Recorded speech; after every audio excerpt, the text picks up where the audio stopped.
Bismillahirrahmanirrahim. Assalamualaikum warahmatullahi wabarakatuh. Selamat pagi guys. Ketemu lagi di channel Ahmad Mulyana. Kali ini saya akan memaparkan tentang dinamika air tambak, trik mengatasi masalah-masalah yang berada di air tambak itu sendiri. Ya. Jadi kita akan coba membahas tentang dinamika ekosistem ataupun dinamika kualitas air yang ada di tambak. Sebagaimana kita ketahui bahwa udang itu adalah hewan akuatik. Artinya udang ini hidup di air. Antara udang dengan air sudah tidak bisa dipisahkan. Karena air merupakan habitatnya. Air merupakan tempat tinggalnya. Ya. Jadi di samping air itu adalah tempat bertumbuhnya udang, tetapi air juga merupakan media untuk tempat menularnya berbagai penyakit bagi udang itu sendiri. Dan keseimbangan ekosistem dari udang ini sangat dipengaruhi oleh berbagai kondisi seperti kondisi cuaca, kondisi dasar kolam maupun kondisi kualitas airnya sendiri ya. Jadi kita benar-benar harus perhatikan tentang habitat ataupun ekosistem udang itu sendiri. Nah, untuk memperoleh angka kehidupan yang baik maupun pertumbuhan yang baik, tentunya kita harus memperhatikan kualitas air secara optimal. Semaksimal mungkin kita berusaha untuk mengamati, memperhatikan, ya, kemudian mengambil tindakan, treatment terhadap sesuatu hal yang dianggap kurang baik bagi kehidupan udang. Nah, kontrol kualitas air kolam harus cermat, ya, dan harus selalu dalam kondisi yang optimal. Parameter kualitas air harus terukur sesuai kebutuhan udang itu sendiri. Nah, mindset kita betul-betul bahwa budidaya udang adalah budidaya air.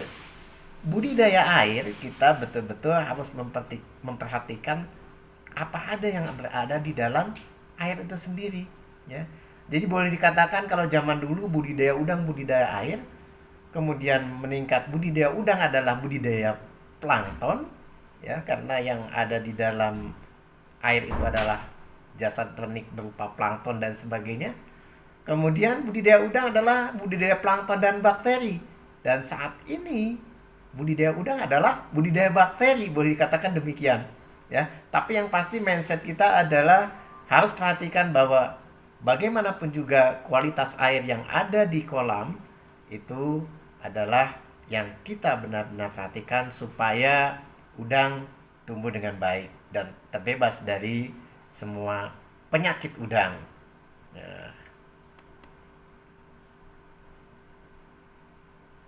Nah, pemeriksaan kualitas air ini biasa kita lakukan di laboratorium ini ya. Kalau memang di tambak itu memperhatikan kualitas air, biasanya paling tidak ada yang namanya laboratorium mini atau lab mini ya. Jadi paling tidak mengetahui tentang salinitas, pH, suhu ya, dan parameter-parameter lainnya. Namun apabila parameter yang harus diukur itu tidak ada di lab kita ataupun tidak ada di tambak, kita bisa menggunakan fasilitas labnya dinas misalnya atau balai-balai setempat ya. Dan pada saat ini dari berbagai merek pakan juga sudah menyediakan fasilitas berupa lab ya. Jadi kita bisa minta bantuan ke lab-lab setempat yang berada di lingkungan terdekat.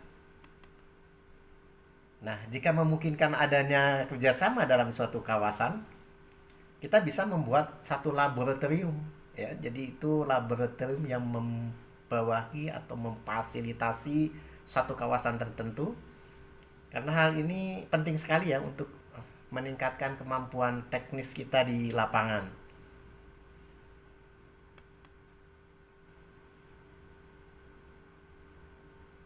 Nah, apa saja parameter kualitas air yang biasa kita ukur di lapangan? Secara garis besar ada 3 parameter kualitas air, yaitu satu secara fisika, kemudian secara kimia, dan ketiga secara biologi.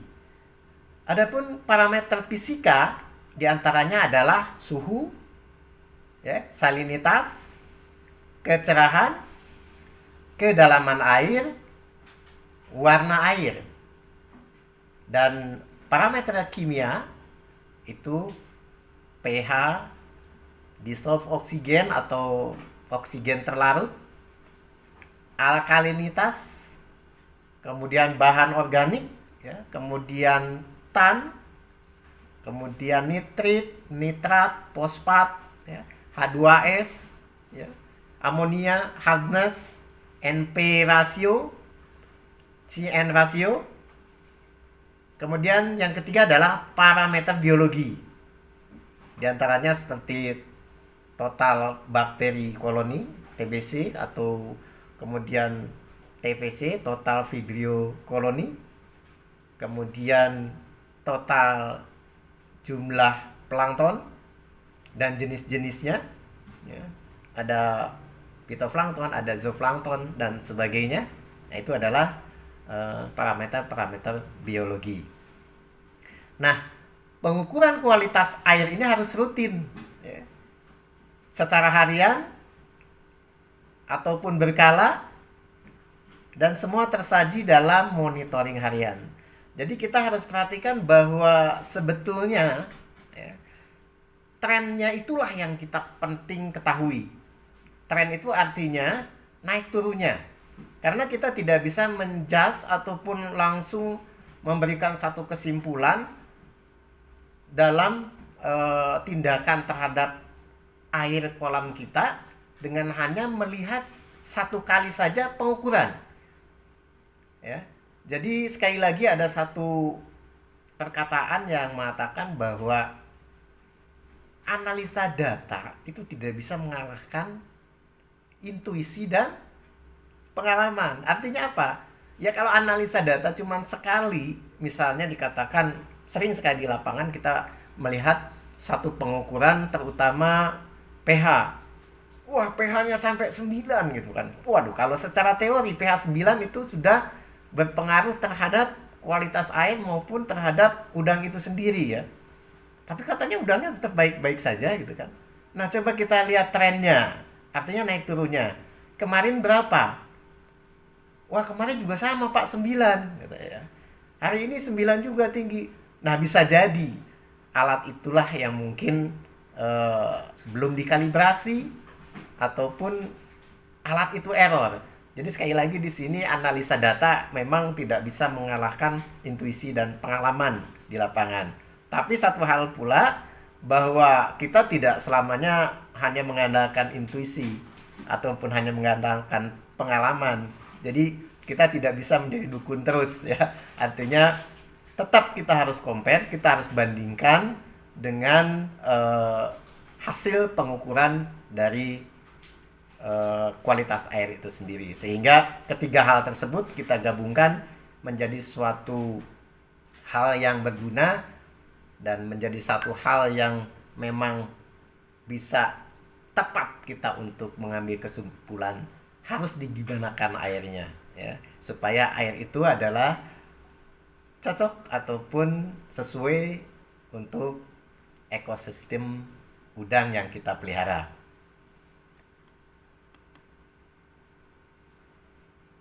Nah, analisa data kualitas air ini, ya, setelah data laboratorium tersaji, langkah selanjutnya adalah menganalisa data. Ya, data itu kita analisa, kita lihat trennya, kemudian kita lihat juga bandingkan dengan data yang lainnya. Hasil pengukuran lab dibandingkan dengan standar kualitas yang dibutuhkan udang, ya. Jadi secara teorinya Misalnya pH yang baik adalah sekitar pH 8. Itu standarnya. Hasil pengukurannya, wah ini kok 9 gitu ya. Nah ini kita perlu dikaji data tersebut. Selanjutnya diambil kesimpulan apakah kualitas air kita masih aman untuk kelanjutan budidaya atau tidak. Nah jika ternyata tidak layak atau kurang baik untuk kelanjutan budidaya, kita harus segera ambil tindakan. Nah, tindakan ini yang benar-benar tepat dan terukur ya untuk perbaikan memenuhi standar air yang pas untuk udang yang kita pelihara. Jadi tindakan itu juga tidak bisa sembrono ataupun sembarangan ya.